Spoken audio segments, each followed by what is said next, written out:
Hello and welcome to Podiatry Practice Mastery. My name is Don Pelto, and today I am interviewing Robert Klink, and we're going to be talking about email marketing and marketing your practice. Hope you'll enjoy. Thank you for your time. How's the family? How's everything going? Good. No complaints. We're in the process of getting ready to move. So I'm, just kind of dealing with all that stuff and house sale. Good time to move. Or like you're going to move somewhere like upsize, downsize, sideways? We're in DC proper, and we're just going to move out into kind of the suburbs of Bethesda. So it'll be a bigger house, but less expensive. So just kind of making that. And it's just the underwriting with right now as a self-employed person, especially when there are various trusts involved and even just my living trust, which is just for an estate planning purposes, my underwriters can't quite understand. They think there's two different trusts because it's in mine and my wife's name. And that is confusing an underwriter for some reason. No, it's one trust, guys, one trust. So, oh man. Yeah. So I just so you know, I would love to chat with you other times, but I want to make some good content because I just admire what you're doing. Because I'm a podiatrist, kind of like you were a lawyer. Yep. Or you are a lawyer, whatever you are. Yep. But I love this marketing stuff. Yep. And it seems like we are kind of on similar paths, but you're much further ahead than I am. So I appreciate it. It's nice you have time for the little people here. To me, I love connecting with everybody. So I'm always happy to do it. Yeah. I want to make sure, Bobby, I'm pronouncing your last name right before I start. Klink. Nothing complicated. Just like it looks, just like it sounds, just like the Colonel from Hogan Heroes. Okay, so basically this will be for podiatrists. So it goes out to a group of about 400 entrepreneurial podiatrists. Okay. Most of them have their clinic. They might have like a side gig, trying to sell stuff in the office, increase per visit value, connect with their patients. So I think the email focus is going to be good. Okay? Good. So hello and welcome to Podiatry Practice Mastery. My name is Don Pelto and I have Bobby Klink here. Welcome, Bobby. Thank you for having me. I'm excited to be here, Don. You're welcome.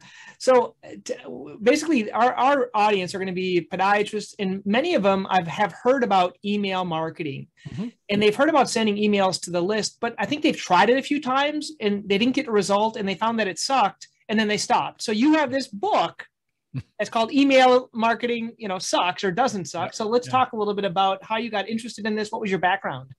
Yeah, so I'm a lawyer by training, and I spent about, I think I always have to do the math, 15 or 16 years just being a lawyer. And I was I was on a standard path the first 8 or 9 years, working at high profile firms, working as an assistant United States attorney for a period. So I was doing all that. And then I started kind of making a shift over to entrepreneurship, first in the context of the legal world in 2010, when I joined a small entrepreneurial law firm. But honestly, not really is the only way I can explain it, because I didn't know a thing about marketing at the time. Really, I didn't even start to learn anything about marketing until about 2014 or 2015, when I went out on my own, created my own law firm. And I was just trying to figure out how in the world do I market? And I'm guessing it's the same for you podiatrists. Like, you go to school, you learn all the skills, but nobody actually teaches you how to build a business around it, which, is kind of, okay, fine. But, that's a pretty important skill. And so I dove in then in 2014, and I started by reading books about marketing for lawyers. And those are some of the dumbest books I've ever read. So I threw those away and then just started reading books about marketing more generally. And I got into online marketing, and I started using online marketing techniques in my law firm. That's where it started. And then in 2017, I made a pivot and just launched an online business. At this point, I no longer practice law. I have legal templates, which I sell as a product, but I'm also a business and marketing coach. And that was kind of a pivot that happened over time, because I found I like being a marketer a lot more than I actually liked practicing law. Wow. So if you're listening, if you're a podiatrist and you like marketing a lot more, or marketing your practice, which I think a lot of us enjoy, that takes a lot of courage, Bobby. Yeah. The biggest concern was honestly, what are my friends? What are my family? What are my colleagues going to say about this idea of me stopping practicing law after having spent, $250,000 on getting my law degree, and then all of this. And I was a good lawyer. I had a very good record. I even as an individual small lawyer, I often went against some of the biggest law firms in the country, and I won more than I lost. And so it took some pride, or not some pride, some courage, and an ability to kind of swallow my pride and say that I had made a mistake. I had chosen the wrong profession for me because I had chosen a profession where I spent all my time fighting with people, which just, that's not my personality. Now, I would love to have like in-depth theoretical, academic discussions about law. I mean, I could do that with people and I could have debates and those kinds of things all the time, but that's not what you do when you're a lawyer. I mean, I was literally, one example I mention quite often. I had to take 2 different trips down from Washington, D.C., where I live, to West Palm Beach, Florida, in a case just to get the other side to give me legible copies of things that they had to give me copies of. Like, and by legible, I mean literally like these documents had turned as they were making copy. So it kind of, the copy they gave me was smeared or not smeared, smudged. And so I just couldn't read it. And I had to go down once for a mediation and then once to go before the judge for the judge to say, wait a minute, literally it's just they were copied bad. And I said, yes. And she looks at the other side. Is he telling the truth? Yeah. Give him good copies, like literally. But this is the kind of stuff I had to do. Yeah. That's wow. Yeah. So let's pivot now and say, now, what are you doing now that really gives you energy, passion, excitement? And what do you love waking up doing every day? So, I mean, what I do now is largely teach. And I think that's part of what it is, that I'm someone who kind of naturally enjoys teaching in a fun, different kind of way. And so I find myself teaching and helping people come up with strategies for their businesses. And strategizing is great. Now, the part of the difference is just that everybody I work with now is unbelievably appreciative. So that in and of itself, is a big part of it, but also I'm activating my strategic mind without having to do the drudgery that I was doing before. And so that's a big part of why I enjoy what I'm doing. But literally I get up and now I say I go and play with friends all day. That's kind of what it feels like. And that's what I tell people. If you can find that in your profession, you've won. That's great. You'll probably mention it at the end, but what I appreciate about you so much is you've taken all this time to put this content together. I know when we met, you emailed me a copy of the Email Marketing Doesn't Suck book. And I read it and I couldn't fall asleep because I was reading it. And it was it draws you in. Now, mind you, the first few chapters draw you in more because of all the stories. And then it gets a little dry, but that's how any book kind of has to be. It goes through all the logistics, but it was a great book. And for the first time, I understood what Dan Kennedy talked about, market, media, message, match. Mm-hmm. I never understood the message component. And he talks about it because I was part of his group for a while. And he talks a lot about, what do they call it? The attractive character, like Russell Brunson talks about all these things. I never understood how to do it. They always talked about what to do. They never explained how, but in this book, you explain how to do it. So tell me, is marketing dead and what it's done for your business, this type of email marketing? No, I mean, marketing is not dead. Marketing is alive and well. Email marketing is alive and well. I think the big problem, when I identify the problem with marketing, honestly, it's that people think that digital marketing has somehow fundamentally changed what marketing is. And my response is it hasn't.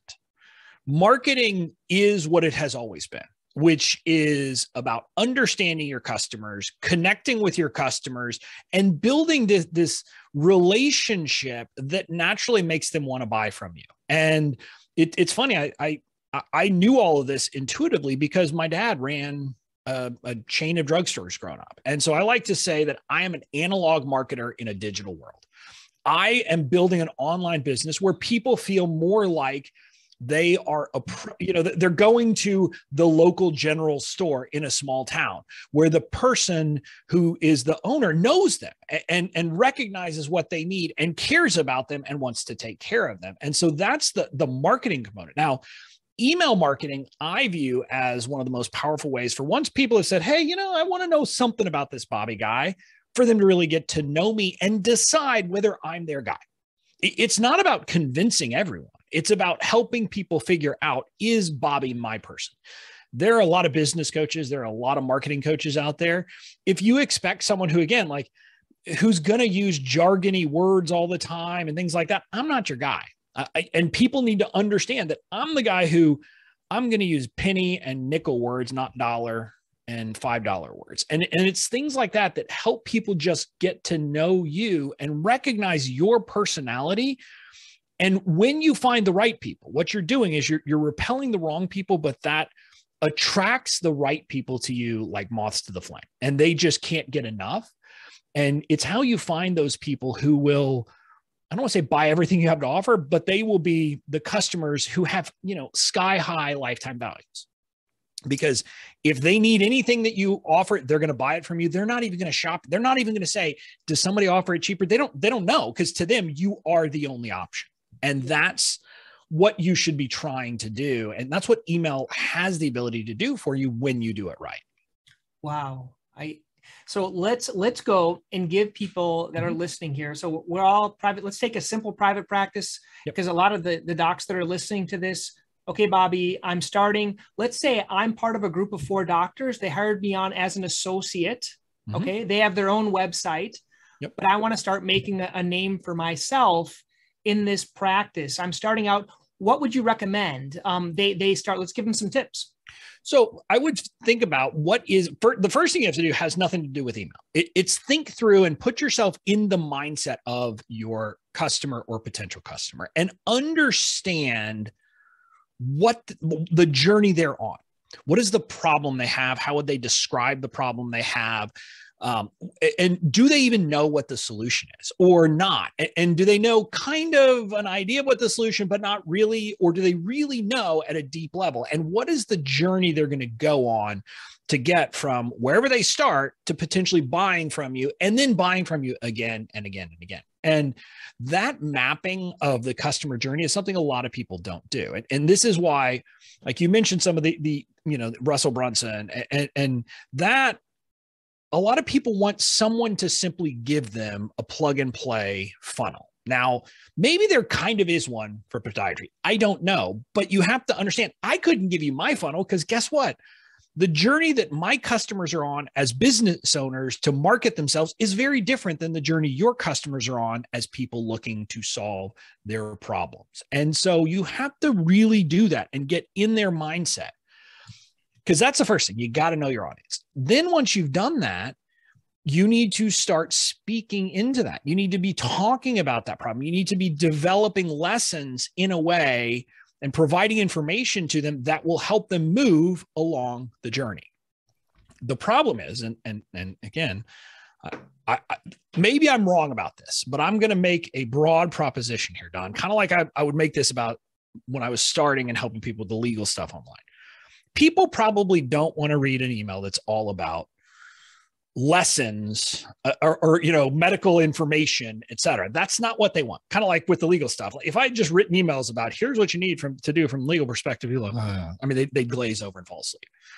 It's just what we talk about isn't exactly exciting stuff for a lot of people. And so what we have to do is come up with a way to communicate it and teach them the lessons, but also keep them from falling asleep. And that, I think, is the challenge. And that's where storytelling comes in. That's where you start coming up with your own stories from your personal life that you can use to relate to the lesson you're trying to communicate to the people on your email list. And so when you start doing that and not directly related, so the more that it's kind of slightly different area or a different topic, the better. And that'll just help people to learn the lesson, because basically what you're doing is you're creating mini parables and these little story-based lessons. If you think about it, if I say to you, the tortoise and the hare, immediately every listener who just heard that said, slow and steady wins the race, right?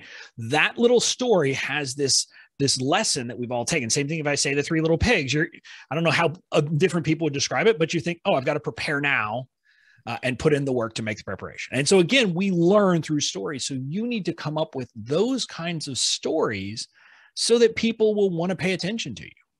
That's awesome. And just for those that are listening, this could be a story via email, could be a video story, could be a podcast, however your best format is writing. That's where you do emails, but you could just as easily do a story about something and then talk about a condition or getting the right shoe or something else like that. Yeah. And what I tell people is storytelling is integral to marketing, no matter how you do it. And I was like, yes, in my book, when I get to the nuts and bolts about email, yes, that's about email.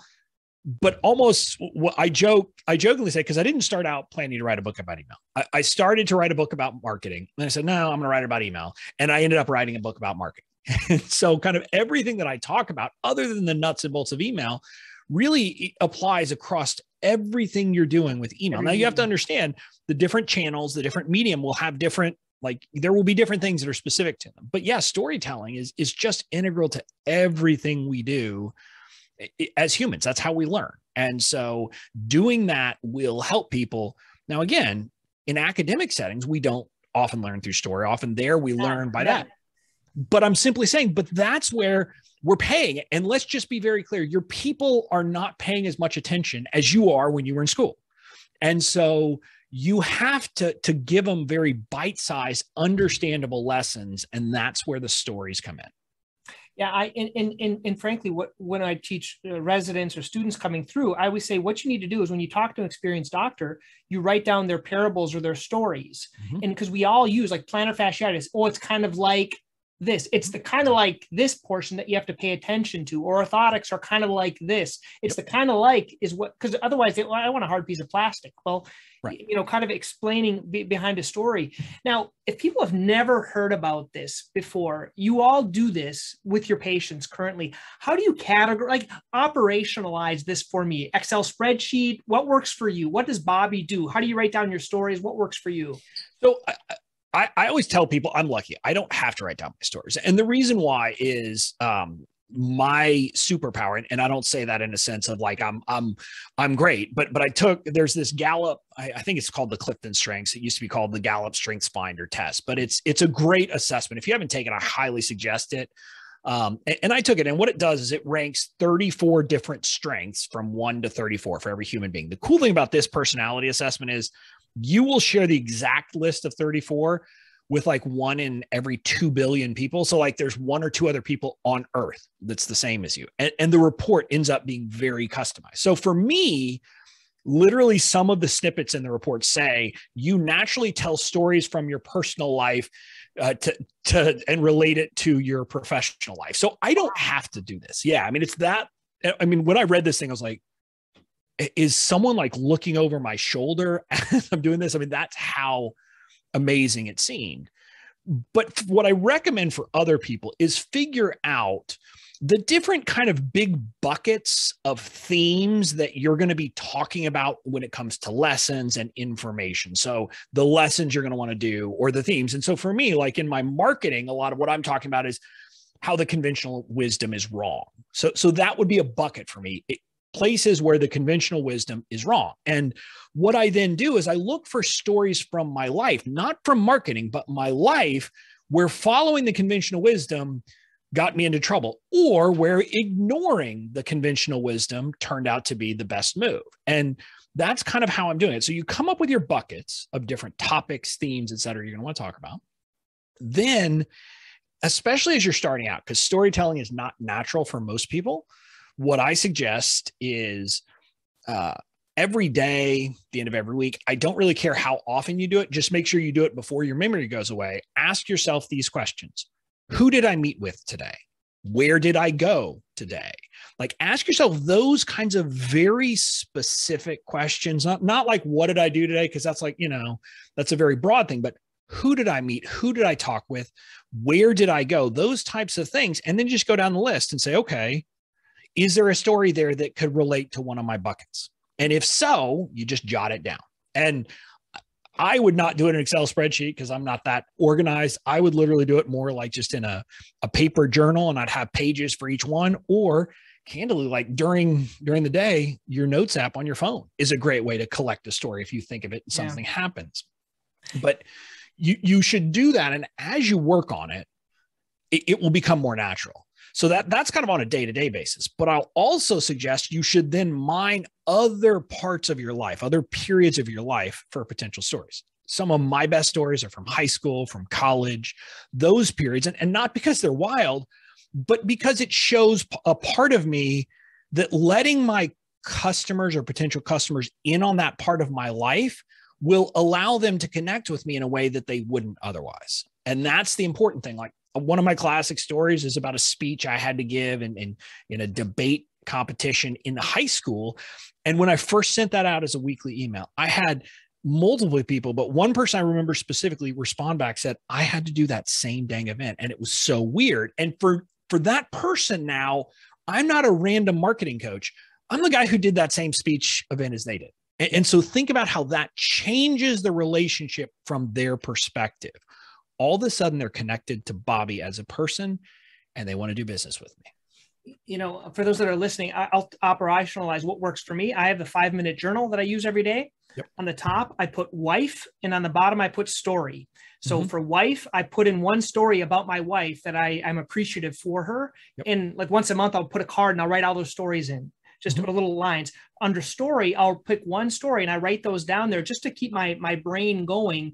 And I have like a story log in a couple of good books, which you probably recommend as well. A Story Brand and Story Worthy are a couple of good books. And there's some podcasts. Listening to other good storytellers, I think, is really important as well. Yeah. I mean, another book I would suggest is Stories That Stick.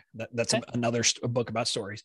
But yeah, learning how to tell the stories, like once you figure out and you collect them, I think part of the reason, well, it's a chicken and egg problem. Maybe because I like stories is part of the reason I like TV. But if you find what is your medium of enjoying stories, and for me, it's TV more than movies, more than books, but pay attention to those classic, whether it's TV, whether it's movies, or whether it's books, like fiction books, and realize how people like weave a story together. And when you start to do that, it will start to help you understand storytelling and how to tell an effective story. And that's why I say I watched Seinfeld and I watch it on repeat. And so that affects the types of stories I pick. I tend to pick very short, like those little vignette moments, like nothing moments that I can pull a lesson out of, because that's what that story or that show was all about. That tends to be my particular mode of storytelling.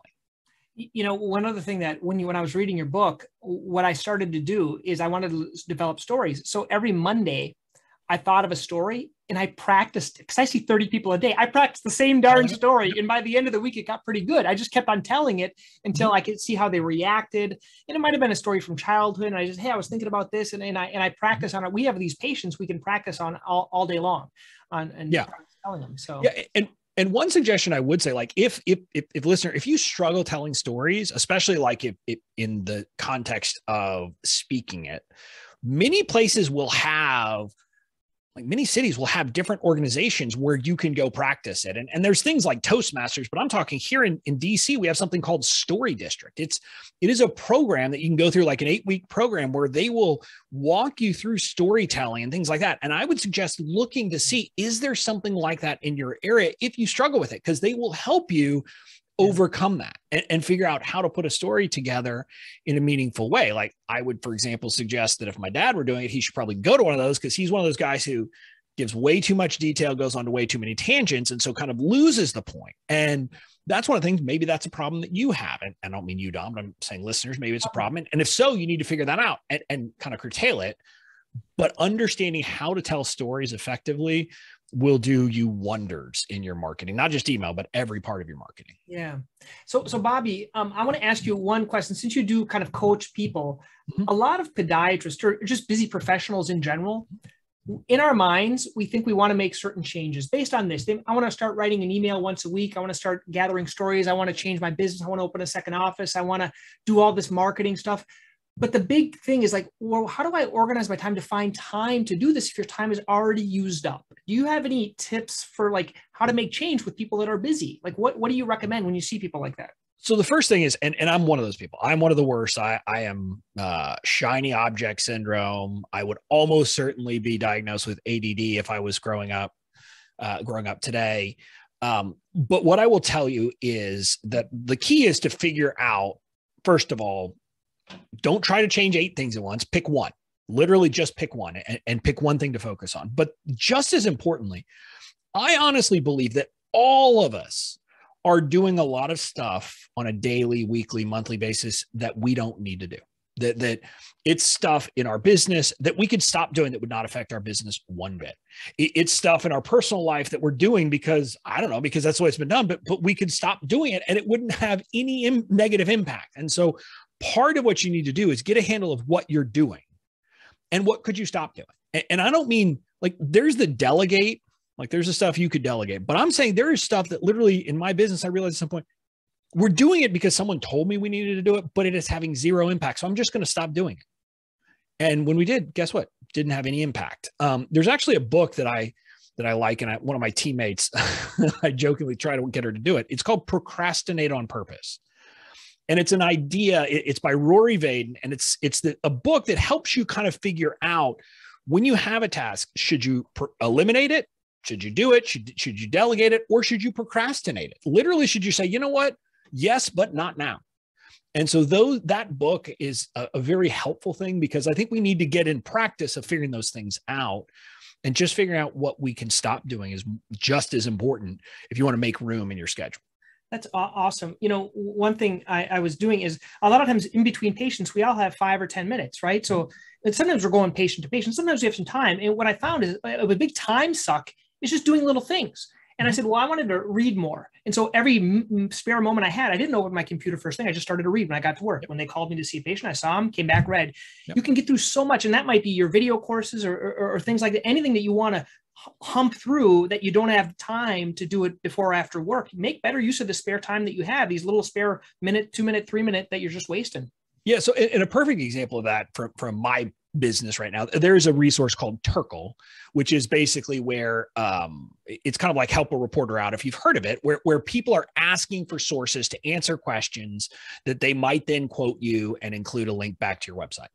And if you look at it and you look at all of the questions that are there, it can be overwhelming. And you might say, oh, it's going to take me hours.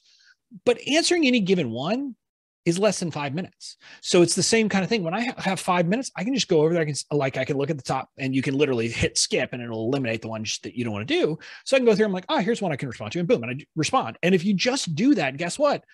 I can easily respond to all of the requests that I have a relevant answer to in any given week. And it doesn't feel daunting or overwhelming. Yeah. I don't even think about having done it. But part of that, just so you understand, that then for search engine optimization has gotten my website considerably higher rated. So now we're getting more traffic just organically because I do that work. And it's one of those things, it's a small thing. And I like that you mentioned the 5 minutes between patients, because this is a 5-minute type of project. The same thing, if you're on social media, you could spend 5 minutes engaging on social media in that break time. You could spend 5 minutes responding to email during that time period. Just carve out the time and do it, and it'll help. Yeah, that's great. Well, these have been some great things for those that are listening here. Is there anything that you're kind of currently working on, things that if people want to learn more about you, Bobby, they can learn about you? So, I mean, I'm always working on things. I mean, if people want to learn about me, just, go to my website, bobbyklink.com, and you can find all the info there. But, I'm going to be working on some things. We're working on kind of some models. We have something called the Knowledge Brand Canvas, and that's kind of the task that's on my plate right now. If anybody who's looked at kind of business modeling and things like that, there's a thing called the Business Model Canvas, and then the Lean Canvas for the Lean Startup Model. And I created one for businesses like ours, which I call knowledge brands, which is we're using our knowledge, expertise, and selling it somehow. And so we're working on some form of helping people kind of fill that out so that they can think strategically and see the big picture of their business at any given time. Because I think that's what's missing for a lot of people, is they're not seeing the connections. And so that's what I'm really trying to help people understand is, hey, understand that when you make this choice over here in your business, it's going to cause this thing to pop up over here. It's not bad or right or wrong, but just understand those connections and then build a business where everything seems to fit together and make sense. That's awesome. And I would recommend everyone get this, the Email Marketing Doesn't Suck book. It's a great book. Yeah. So it's available on Amazon and Barnes & Noble. So either one of those. I think it's on Apple Books or iBooks, I don't know, but Amazon and Barnes & Noble, you can definitely get a hard copy, or you can get the ebook. And I definitely would appreciate it. And then there's resources that go with it at bobbyklink.com/email. We've got resources that are downloadable. I think it's I'm forgetting now, an 11 episode podcast series that I treated as basically creating a mini audio course.